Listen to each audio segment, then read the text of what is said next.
mengajak kita membaca firman Tuhan yang ditulis oleh Raja Daud, Mazmur 103.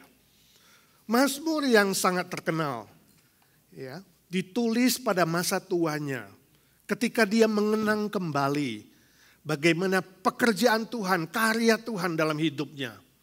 Dan Roh Kudus memberi inspirasi kepada Raja Daud untuk menuliskan Mazmur ini. Mari kita membaca bersama-sama dengan sehati, dengan menikmati firman Tuhan, mengunyah dalam jiwa dan hati kita masing-masing. Mazmur 103 ayat 1 sampai 5, demikian firman Tuhan. Dari Daud, pujilah Tuhan, hai jiwaku, sama-sama. Pujilah namanya yang kudus, hai segenap batinku. Kedua, pujilah Tuhan, hai jiwaku, dan janganlah lupakan segala kebaikannya. Ketiga, yang mengampuni segala kesalahanmu, yang menyembuhkan segala penyakitmu, yang menebus hidupmu dari lubang kubur, yang memahkotai engkau dengan kasih setia dan rahmat, dia yang memuaskan hasratmu dengan kebaikan, sehingga masa mudamu menjadi baru seperti pada burung Raja Wali. Saya waktu masih SD dan SMP itu kalau mandi dan bercermin saya suka ngomong sama diri sendiri. Saudara suka bicara sama diri sendiri gak? Waktu kecil itu saya kurus, ya ceking, hitam dekil. Lalu waktu ngomong di cermin itu saya bilang, kamu kok hitam dekil jelek gitu ya. Tapi jangan khawatir, saya gak pesimis, saya gak minder. Lalu saya bilang, Edi, kamu bakal jadi dokter. Cita-citaku dokter. Karena waktu itu dokter adalah orang yang punya duit banyak. Untuk apa jadi dokter? Kumpulkan duit. Cita-cita saya. Kalau belum meninggal, sebelum meninggal ini harus bisa keliling dunia. Wah, menikmati dunia. Jadi fokus saya waktu itu adalah dunia dan segala materi. Tapi setelah saya percaya Tuhan Yesus, berubah jadi mengabarkan Injil ke seluruh dunia. Saudara pernah gak ngomong sama diri sendiri? Atau sekarang ini setiap mandi ngomong sama diri sendiri? Itu normal. 1, 2, 3. Itu normal. Sebab kita adalah manusia yang subjektif sekaligus objektif. Subjek dan objek itu ciptaan Tuhan yang sangat unik. Jadi kita bisa ngomong sama diri sendiri. Itu yang terjadi pada Daud. Ketika dia berkata kepada jiwanya, kepada pikirannya, pujilah Tuhan, hai jiwaku, hai segenap batinku, itu hati. Lalu dia bilang, jangan lupakan kebaikan Tuhan, itu otak. Jadi memuji Tuhan itu harus pakai hati dan otak. Bukan asal bunyi. Bukan asbun, 1, 2, 3. Bukan asbun. Memuji dengan segenap hati, memuji dengan segenap jiwa. Itu yang diajarkan oleh firman Tuhan. Bukan asal nyanyi. Gak pakai pikiran, gak sempat mikir. Ada orang ke kasino, lalu dia main judi, menang. Main jackpot, menang. Main ini menang. Lalu saking senangnya, dia ingat lagu pujian. Ku menang bersama Yesus Tuhan. Cereng. Bisa gak saudara? Saudara pernah gitu gak? Mulut memuji Tuhan, tapi yang dilakukan adalah tidak sesuai firman Tuhan. Bukan itu. Ya, firman Tuhan mengatakan, pujilah Tuhan dengan segenap hati, segenap jiwa, segenap pikiran. Dan kata pujilah dari yang kita baca tadi itu muncul 3 kali dalam bentuk perintah. Perintah artinya apa? Harus. Bukan pilihan, bukan tawar-menawar. Ya Pak, saya belum bisa puji Tuhan. Pak, saya gak mau puji Tuhan. Tunggulah kalau suara saya sudah sebagus siapa, Shirley Turangan atau siapa gitu ya. Atau artis apa gitu. Bukan. Harus. Mau gak mau. Kenapa? Sebab kita diciptakan untuk memuji Tuhan. Kita diselamatkan untuk memuji Tuhan. Bapak ngomongnya sih gampang. Belum pernah mengalami seperti saya sih. Bapak belum pernah susah, belum pernah sakit, belum pernah kena COVID. Belum ini, belum itu, belum ini, belum itu. Saya ini susah Pak. Menjanda, menduda itu sudah lama. Hidup sendiri. Tiap hari mandi di kamar mandi deg-degan. Kalau gue kepleset gimana? Ya kan? Mau tidur mikir kalau besok gak bangun gimana? Siapa dapat warisanku? Siapa dapat mobilku? Siapa dapat account bankku? Anak-anakku kurang ajar, Pak. Ya, gak ada yang berbakti. Gak ada yang hormat orang tua. Cucu-cucuku apalagi. Susah lah anak sekarang. Namanya juga generasi Z. Gen Z. Bapak gak mengalami seperti saya sih. Susah, kecewa. Saudaraku, memang kadang kita menghadapi banyak kesulitan, betul? Kesedihan, kekecewaan. Tapi kalau Tuhan beri kekuatan dan pertolongan, tetap bisa memuji Tuhan. 1, 2, 3, tetap bisa memuji Tuhan. Kemarin di pemakaman Om Tan, kalau sudah hadir, ada sebuah lagu bagus ya, dinyanyikan oleh paduan suara kita. Saya terima kasih teman-teman hadir banyak untuk mensupport dan mendukung, ya. Lebih 20 orang kali itu paduan suaranya atau vokal grupnya ya. Ada lagu nyamanlah jiwaku, nyamanlah, nyamanlah jiwaku. Ditulis oleh seorang yang bernama Spafford. Dia lawyer yang terkenal, yang sukses, businessman yang sukses di Chicago, punya 5 anak, 1 laki, 4 perempuan, tapi yang laki kemudian kena pneumonia, mati. Lalu tahun yang sama, bisnisnya habis, ikut terbakar dalam kebakaran Chicago yang besar. Lalu istri dan 4 anaknya mau jalan-jalan ke Eropa 2 tahun kemudian. Naik kapal, lewat Atlantik, kemudian terjadi badai, kapal itu kemudian tenggelam, 4 anaknya mati. Istri cuma kirim telegram, belum ada handphone waktu itu. Spafford terima berita itu, hatinya bergetar, dia sedih. Itu pun telegram setelah hampir 2 minggu. Baru tiba di Inggris istrinya. Suaminya susul pakai kapal. Lewat tempat yang sama. Badai besar itu. Lahir lagu ini. Sehingga dia menyanyikan lagu yang kemudian terkenal ke seluruh dunia. Hampir di semua pemakaman menyanyikan lagu ini. Hampir di semua penghiburan menyanyikan lagu ini. It is well with my soul. Together. It is well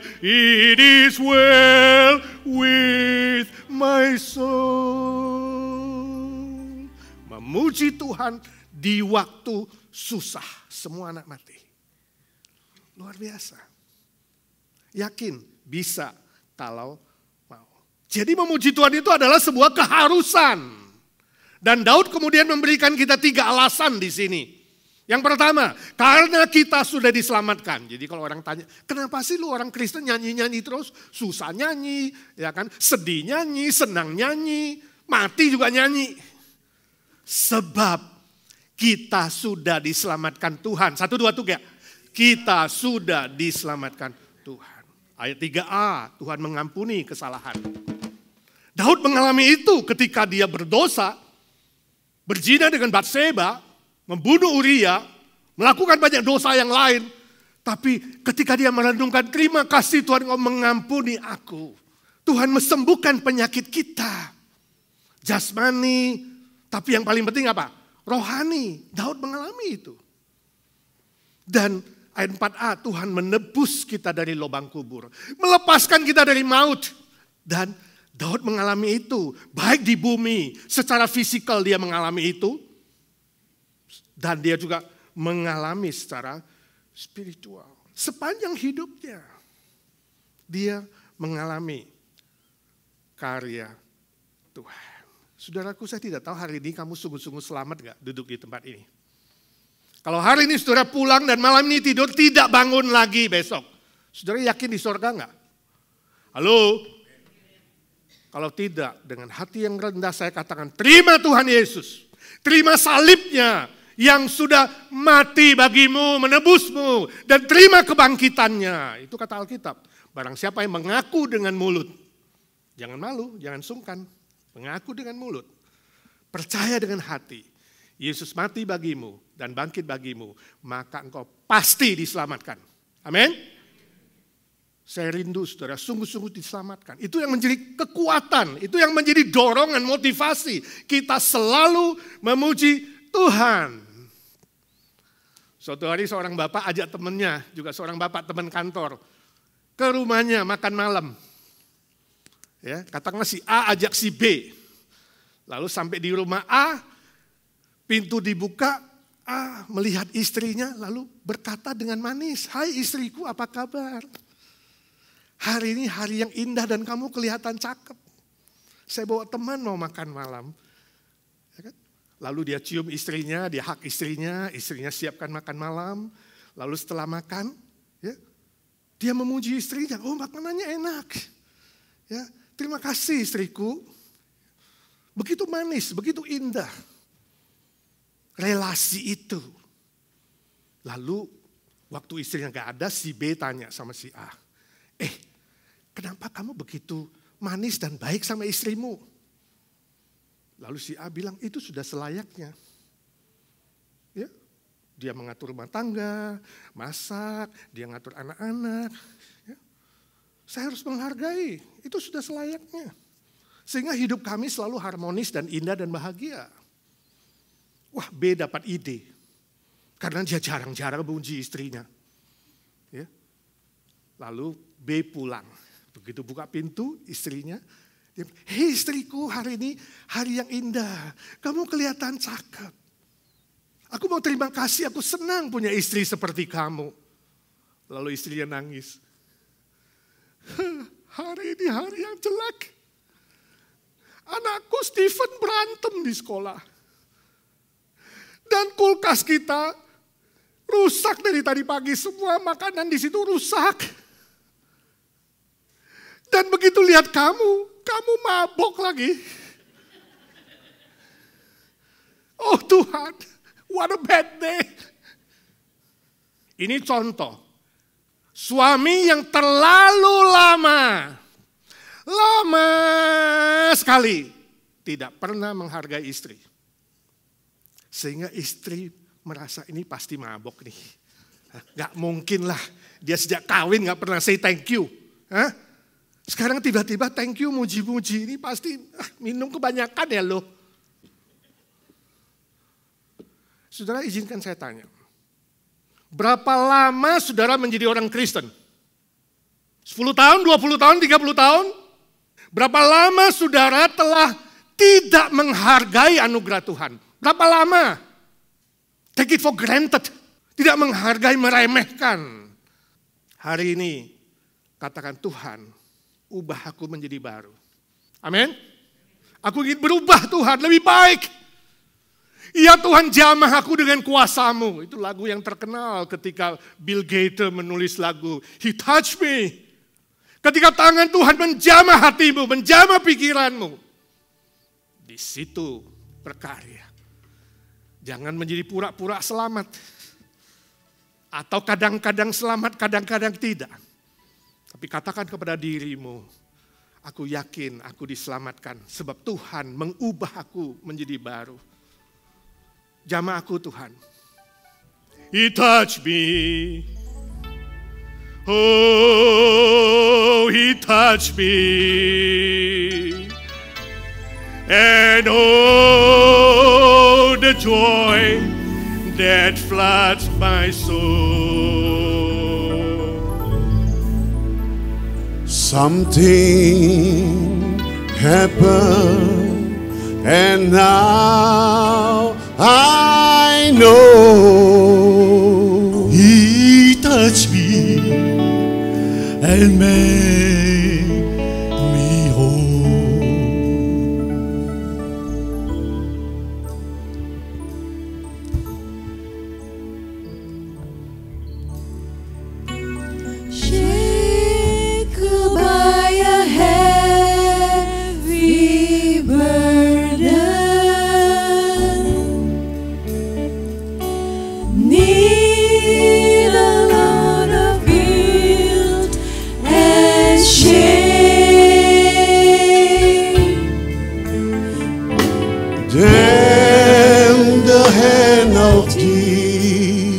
Jesus touched me, And now I'm no longer the same. Sama-sama semuanya. He touched me. He touched me. Oh, He touched me. And oh, the joy that floods my soul.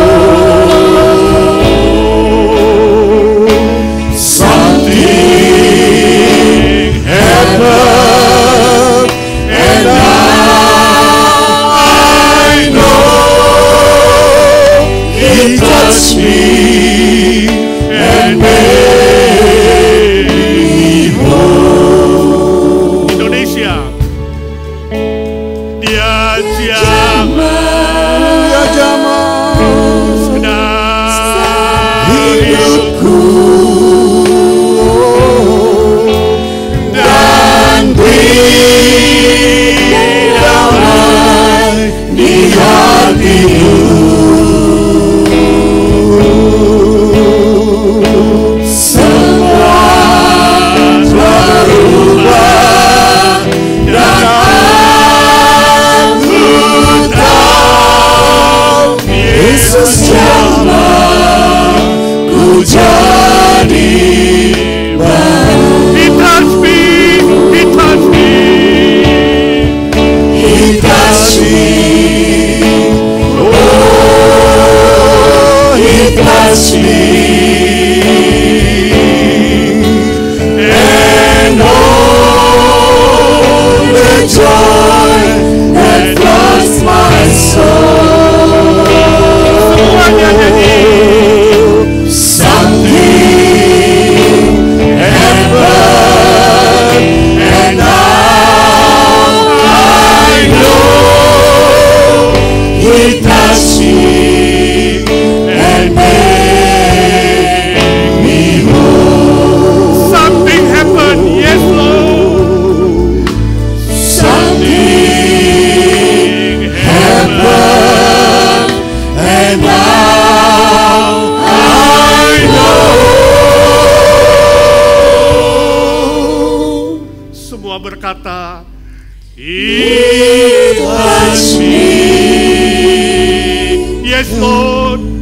He Touched me. Thank you, Lord. And made me whole.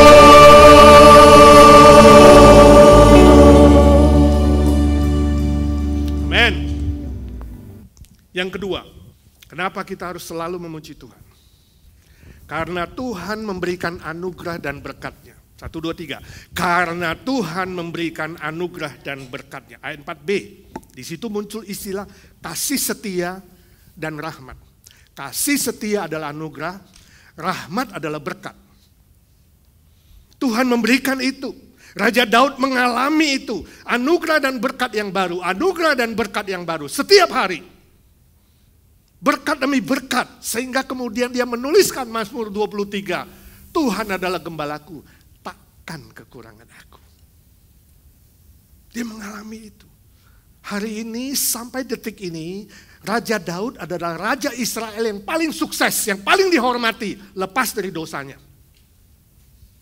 Yang paling sukses. Bukan Saul, bukan Salomo.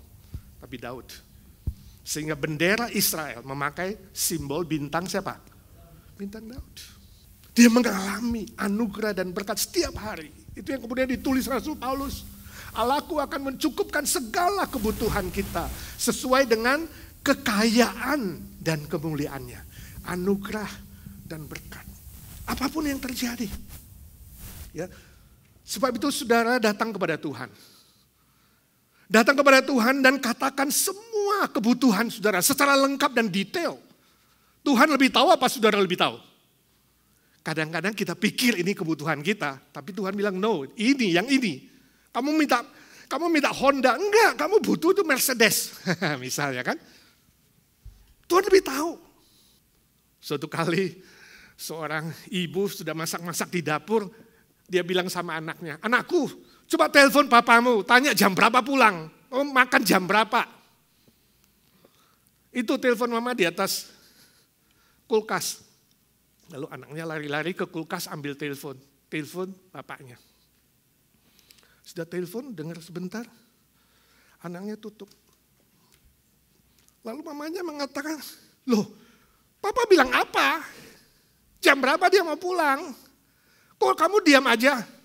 Ma, yang jawab itu perempuan. Hah? Makanya gue udah, wah ini keterlaluan bapakmu itu ya. Saya lihat bapakmu 2 minggu itu tuh pakainya rapi gitu ya. Terus setiap minggu cukur rambut model baru. Pakai minyak wangi. Ya. Hah, keterlaluan. Lalu perempuan itu ngomong apa? Ma, dia bilang pulsa di handphone Anda tidak mencukupi untuk pembicaraan ini. Ini humor, saudara. Humor sindiran kepada ibu-ibu yang suka curiga sama suaminya. Kalau pulang telat, dicek ada di mana. Periksa ini, itu, ini. Suaminya potong rambut bagus. Nah, ini mau nunjukin siapa. Ada sesuatu aja yang tidak cocok dengan keinginannya. Curiga. Secara rohani saudara pernah gak curiga sama Tuhan? Waktu doa gak dijawab. Waktu lagi susah. Kerjaan gak beres. Kena COVID-19 lagi. Curiga, Tuhan kamu sayang gak sih sama saya? Tuhan kamu ada di mana? Lalu bilang, jangan-jangan aku udah gak mau percaya loh sama Tuhan sih.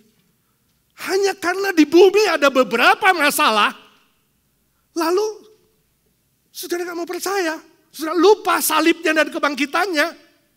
Saya harap tidak pernah keluar dari mulut saudara mengatakan, saya sudah tidak mau beriman. Amin? Jangan pernah lupakan itu.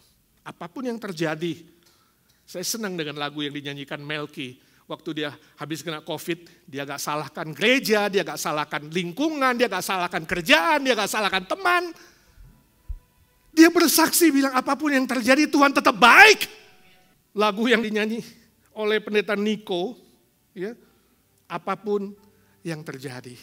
Apapun yang terjadi di dalam hidupku, selalu ku berkata, Tuhan Yesus baik. Dalam segala hal yang terjadi, tetap ku berkata, Tuhan Yesus baik. Dari atas. Ku sembah kau, ku sembah kau, Ku sembah kau, ku sembah kau, ku sembah kau, tak dapat ku membalas kasih-Mu. ku sembah kau, ku sembah kau Bapa, ku rindu selalu menyenangkan. Semua nyanyi dengan sungguh-sungguh. Dari awal, sungguh-sungguh. Apapun yang terjadi di dalam hidupku, selalu berkata, Tuhan Yesus baik. Amin, amin, amin. Yes, Lord. Dalam segala hal yang terjadi, tetap ku berkata, Tuhan Yesus baik. Ku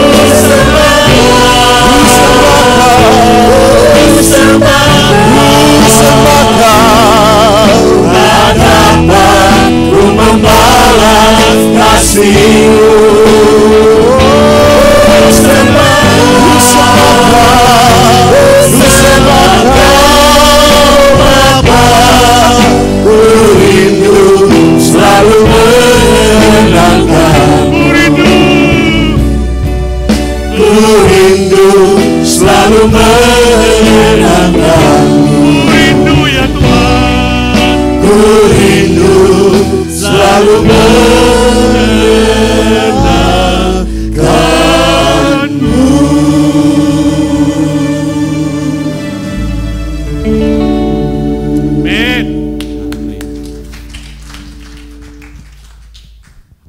ketiga yang terakhir. Kenapa kita harus, gak bisa pilih-pilih, memuji Tuhan dari jiwa kita? Karena Tuhan senantiasa menyertai kita. 1, 2, 3. Karena Tuhan senantiasa menyertai kita. Ayat 5a.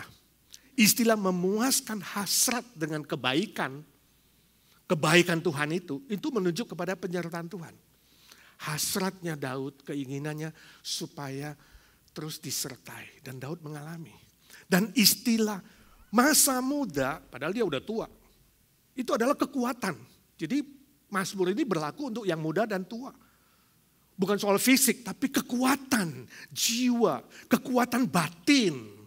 Sehingga kita akan seperti burung Raja Wali. Itu gambarannya. Ya. Ini menunjuk kepada apa? Kekuatan Tuhan.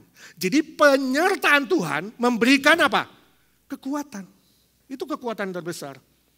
Bukan backing siapa jenderal, bukan duitmu, hartamu, ya, kekayaanmu, materi lain, atau relasi, koneksi si A, si B, si C. Siapa backingmu waktu you susah? Siapa yang kau andalkan waktu kau susah, waktu kau sedih, waktu kau menghadapi berbagai macam tantangan, kesulitan, dan cobaan? Ingat, manusia dan dunia dan materi itu terbatas. Andalkan kekuatan Tuhan. Amin. Kekuatan Tuhan, penyertaan Tuhan yang akan memberimu kemenangan demi kemenangan. Itu dialami oleh Daud. Sejak dia muda menggembalakan kambing domba, dia mengalami penyertaan Tuhan. Ketika kambing dombanya diserang binatang buas, dia tidak sungkan-sungkan melawan dalam nama Tuhan. Dan binatang buas dibunuhnya. Lalu kemudian dia harus mengalahkan Goliat. Ya pakai nama Tuhan. Tuhanku yang akan mengalahkan kamu. Hei Goliat. Waktu dia menghadapi Saul yang iri hati. Tuhan menyertai dia. Sehingga dia dibebaskan. Diselamatkan oleh Tuhan. Ketika dia berperang melawan bangsa-bangsa lain. Setiap peperangan selalu menang. Kenapa? Tuhan menyertai. Itu kekuatan yang terbesar. Suatu hari ada seorang ibu yang single, belum pernah menikah. Dia meninggal dalam usia 84. Sebelum meninggal, dia kasih surat warisan kepada Pak Pendeta. Dia katakan, Pak Pendeta, nanti setelah saya mati ini dibuka surat warisannya. Lalu setelah dibuka, dibaca. Oh ternyata dia udah pilih lagunya, siapa yang nyanyi, ya kan, pianisnya, ayatnya, tema khotbahnya, semua. Tapi ada satu yang Pak Pendeta agak kaget. Dia bilang begini, Pak ada satu perintah keras harus dilaksanakan ya Pak. Karena ini permintaan saya yang terakhir. Apa itu permintaan terakhir? Dia tulis begini, jangan ada seorang pria pun yang menjadi pengangkat peti matiku. Kenapa? Sebab sejak muda tidak ada satu pria pun yang mengajak aku keluar. Jadi sekarang waktu aku mati, aku tidak sudi ada siapa laki-laki yang membawa saya keluar untuk dikuburkan. Ini ilustrasi humor dari orang yang sakit hati, menyimpan kepahitan bertahun-tahun, kekecewaan, dendam, kebencian. Kasihan sekali. Sampai dia mati pun warisannya masih begituan. Tolong jangan kirim saya saudara.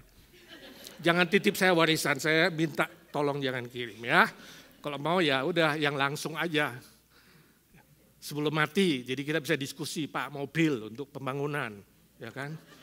Rumah untuk siapa, jadi enak. Jangan tunggu mati buka baru kaget saudara.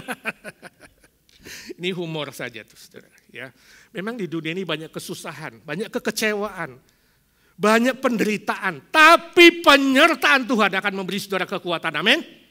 Sehingga kita semua, walaupun usia sudah 70, 80, saya mau kita tetap bergairah. Seperti burung Raja Wali ya. Pendeta Robert dan Lea menuliskan lagu ini. Bagai Raja Wali. Mengajar kita supaya semakin bertumbuh dewasa dalam iman, dewasa dalam karakter, sesuai buah Roh Kudus. dalam kerohanian, senantiasa memuji Tuhan, sampai kelak nanti kita dimuliakan. Glorification ketika bertemu dengan Tuhan.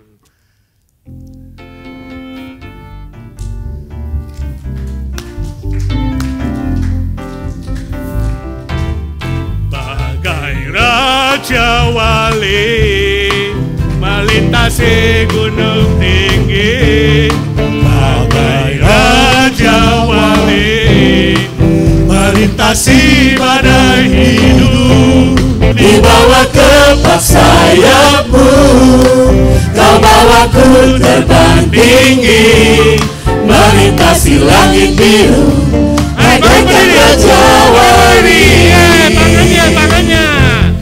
Bagai Raja Wali melintasi gunung tinggi, bagai Raja Wali melintasi badai hidup. Dibawa kepak sayapmu, kau bawaku terbang tinggi, melintasi langit biru, bagaikan Raja Wali. Melintasi langit biru, bagaikan Raja Wali. Melintasi langit biru, bagaikan Raja Wali. Bagaikan semuanya Raja Wali.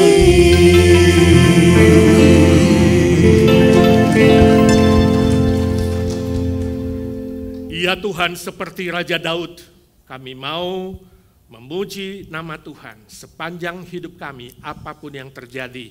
Terus bertumbuh dewasa dalam iman, dalam karakter, dalam penyembahan, dalam pujian, dalam pelayanan untuk kemuliaan-Mu sampai kami bertemu dengan Tuhan, dimuliakan dalam proses glorification. Berkati setiap telinga dan hati yang sudah mendengar firman-Mu, jadikan kami bukan saja pendengar-pendengar, tapi pelaku-pelaku firman Tuhan. Dalam nama Tuhan Yesus kami berdoa dan mengambil tekad. Amin. Yang percaya berkata. Amin. Silakan.